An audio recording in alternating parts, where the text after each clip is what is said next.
بسم اللہ الرحمن الرحیم۔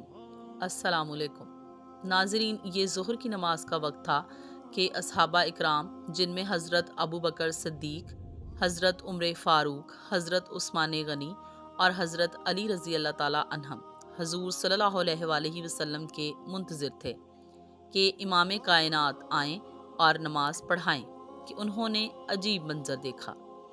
آپ صلی اللہ علیہ وآلہ وسلم اپنی 2 سال کی نواسی حضرت زینب بنت فاطمہ رضی اللہ تعالیٰ عنہا کو کندھے پر بٹھا کر مسجد میں لا رہے ہیں۔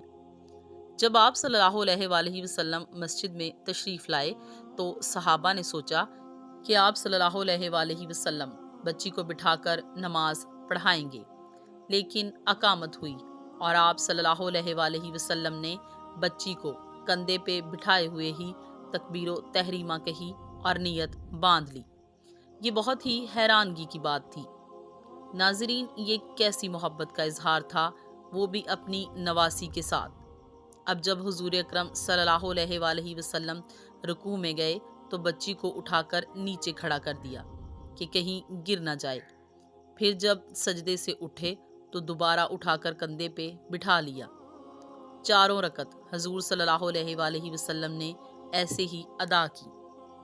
صحابہ کرام حضور صلی اللہ علیہ وآلہ وسلم کے عمل پہ حیران تھے کہ آپ نے ایسا کیوں کیا۔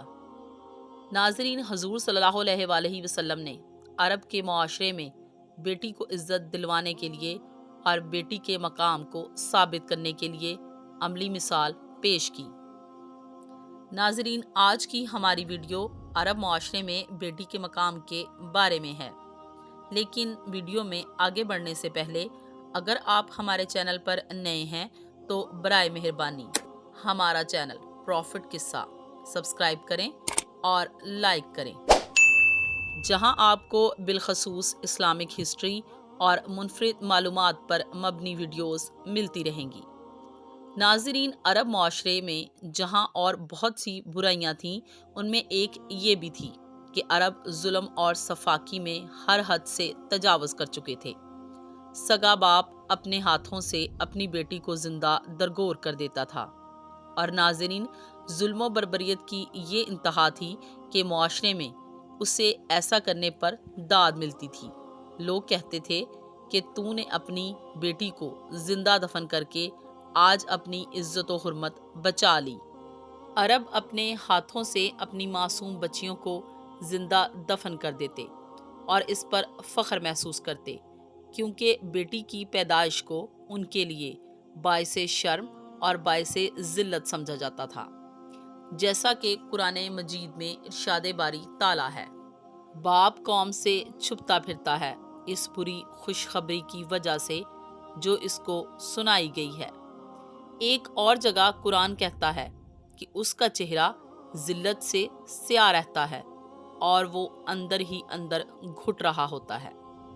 یعنی عرب معاشرے میں جس کے گھر بھی بیٹی پیدا ہوتی، وہ شخص ذلیل و رسوا ہو جاتا، کیونکہ بیٹی کی ولادت ان کے لیے کسی گالی سے کم نہ تھی۔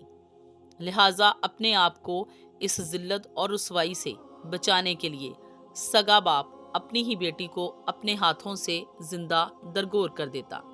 ناظرین، عرب اس قدر سفاک تھے کہ جو باپ اپنی بیٹی کو زندہ دفن کر دیتا، وہ اسے اس بات پر داد دیتے، اسے سراہتے کہ اس نے جو کیا ٹھیک کیا۔ اس نے اپنی عزت کو بچانے کے لیے اپنی بیٹی کو اپنے ہی ہاتھوں زندہ دفن کر کے وہ کر دیا جو اس معاشرے کا دستور تھا۔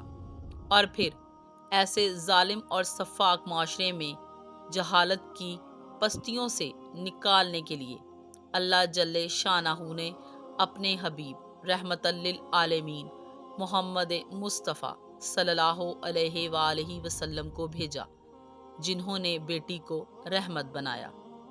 کیا کسی نے خوب کہا، محمد جانے جانا ہے، پیغمبر ہو تو ایسا ہو، رسولوں کی بشارت سے مبشر ہو تو ایسا ہو۔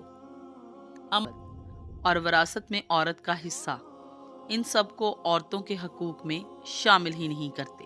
ناظرین، حقیقت میں عورت کو حقوق صرف حضور صلی اللہ علیہ وآلہ وسلم نے دیے ہیں۔ اور اس دور میں دیے ہیں جس دور میں بیٹی کی پیدائش کو باعث ذلت اور باعث شرم سمجھا جاتا تھا، اور جس دور میں سگا باپ اپنی بیٹی کو اپنے ہاتھوں سے زندہ درگور کر کے فخر محسوس کرتا تھا۔ ایسے معاشرے میں محمد مصطفیٰ صلی اللہ علیہ وآلہ وسلم نے بیٹی کو رحمت اور جگر کا ٹکڑا قرار دیا اور عملی مثال پیش کر کے بیٹی کو وہ عزت اور حرمت دلائی جو اس کا حق تھی۔ ناظرین، اسی امید کے ساتھ اجازت دیجیے کہ آپ کو ہماری ویڈیو پسند آئی ہوگی۔ ملتے ہیں بہت جلد ایک نئی تحقیقی اور معلوماتی ویڈیو کے ساتھ۔ دیکھتے رہیے پروفٹ قصہ۔ اللہ حافظ۔